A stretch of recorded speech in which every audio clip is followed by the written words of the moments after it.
31st নাইটকে ঘিরে কক্সবাজার শহরের যে সড়কগুলো আছে সেখানে র্যাবের বিশেষ যে তল্লাশি চৌকি সেটি বসানো হয়েছে। ইতিমধ্যে আমার পিছনে দেখতে পাচ্ছেন র্যাব যে চেকপোস্ট সেটি বসিয়েছে এবং এখানে যে সড়কে প্রধান সড়কে যে দেখতে পাচ্ছি আমরা যে যানবাহন চলাচল করছে সেগুলোকে তারা তল্লাশি করছে, আমরা সে বিষয়টি লক্ষ্য করছি এবং দেখছেন এখানে র্যাবের বিপুল সদস্যরা এসেছেন। আমরা চেষ্টা করব র্যাবের যিনি এখানে নেতৃত্ব দিচ্ছেন তার সঙ্গে কথা বলবার জন্য। আমাদের নির্দেশনা রয়েছে রোবাস্ট পেট্রোল পরিচালনার জন্য, যার প্রেক্ষিতে আমরা আজকে দুপুর থেকে যে এই পুরো শহরটাকে নিরাপত্তার চাদরে ঢেকে ফেলার জন্য আমরা রোবাস্ট পেট্রোলিং শুরু করেছি। এছাড়াও আমরা যে শহরের যে ঢোকার যে কেন্দ্রগুলো রয়েছে, মেইন পয়েন্টগুলো রয়েছে, এই পয়েন্টগুলোতে আমরা চেকপোস্ট স্থাপন করেছি এবং আমাদের যারা গোয়েন্দা রয়েছে তারা সাদা পোশাকে অলরেডি শহরের বিভিন্ন জায়গায় স্থান নিয়েছে। আমাদের এই কার্যক্রম সকাল পর্যন্ত চলবে এবং রোবাস্ট পেট্রোলিং এবং চেকপোস্ট এটা সারা রাত আমরা অব্যাহত রাখবো এবং আমাদের গোয়েন্দা কার্যক্রমও দর্শক কথা বলছিলাম এখানে যিনি র্যাবের নেতৃত্ব দিচ্ছেন তার সঙ্গে কথা বলছিলাম ম্যানেজার জেনারেল সাইফুল ইসলাম এবং দেখছেন যে র্যাবের বিশেষ যে চেকপোস্ট সেটি ইতিমধ্যে যে গাড়িগুলো যাচ্ছে সেগুলোকে তারা চেক করছে, চেকের মাধ্যমে শহরে ঢুকতে দিচ্ছে, আমরা সেই বিষয়টি লক্ষ্য করছি। এটি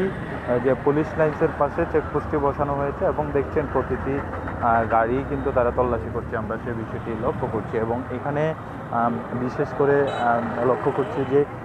প্রাইভেট কার সহ অন্যান্য যে গাড়িগুলো ঢুকছেন এইগুলো একটু বিশেষ নজরদারিতে তারা চেক করছেন, আমরা সে বিষয়টি লক্ষ্য করছি। এটি আগামীকাল সকাল পর্যন্ত চলবে বলে বলছেন র্যাবের যিনি কর্মকর্তা এখানে নেতৃত্ব দিচ্ছেন তিনি সেটি বলছেন এবং এটি কক্সবাজারের যে 31st নাইটকে ঘিরে যে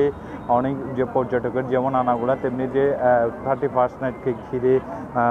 যেটি বলা চলে আইন শৃঙ্খলা যে নিয়ন্ত্রণে রাখার জন্য যে জেলা পুলিশ যেমন কাজ করছে তেমনি র্যাবও কাজ করছে বলে আমরা জানতে পেরেছি এবং র্যাব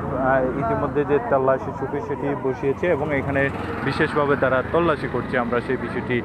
লক্ষ্য করছি এবং তারা বলছেন আগামীকাল সকাল পর্যন্ত তারা এই তল্লাশি চৌকির পাশাপাশি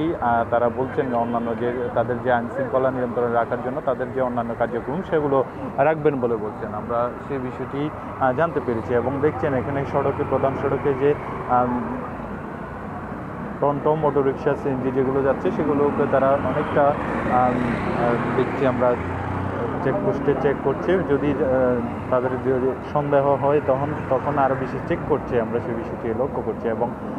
বিশেষ করে প্রাইভেট কার সহ অন্যান্য যেগুলো ঢুকছে সেগুলো আসলে এখানে আমরা দেখতে পাচ্ছি তারা চেক করছে এবং র্যাবের দেখছেন বিশেষ টিম এসেছে এখানে, আমরা সেই বিষয়টি লক্ষ্য করছি, পাশাপাশি পেট্রোলিং টিম সহ এখানে কাজ করছে, আমরা সেই বিষয়টি লক্ষ্য করছি এবং বলা চলে যে 31st নাইটকে ঘিরে যাতে করে কোনো অপরাধ সংগঠিত না হয় এবং আইন শৃঙ্খলা নিয়ন্ত্রণে রাখতে এই কার্যক্রমটি করছে র্যাব, আমরা সেই বিষয়টি লক্ষ্য করছি এবং কক্সবাজার শহরে যে 3 স্তরের নিরাপত্তা এসব দেখছিলেন, আমরা চেষ্টা করছিলাম যে কক্সবাজারের যে পুলিশ লাইন্স থেকে র্যাবের যে বিশেষ চেকপোস্ট সেটি দেখানোর চেষ্টা করছিলাম এবং র্যাবের পক্ষ থেকে যেটি বলা হচ্ছে আগামীকাল সকাল পর্যন্ত তাদের যে কার্যক্রম সেগুলো চলবে, শুধু চেকপোস্টে অন্যান্য যে কাজ পেট্রোলিং সহ অন্যান্য কার্যক্রমগুলো সেগুলো চলবে। 31st নাইটকে ঘিরে যে আইন শৃঙ্খলা নিয়ন্ত্রণে রাখার কথা বলা হচ্ছে সেটি রাখার জন্য এই কার্যক্রমগুলো চালিয়ে যাচ্ছে র্যাব, এর পাশাপাশি পুলিশও কিন্তু তাদের কার্যক্রমগুলো চালিয়ে যাচ্ছে। আমার কাছে এ ছিল সর্বশেষ, এতক্ষণ সাথে থাকবার জন্য ধন্যবাদ।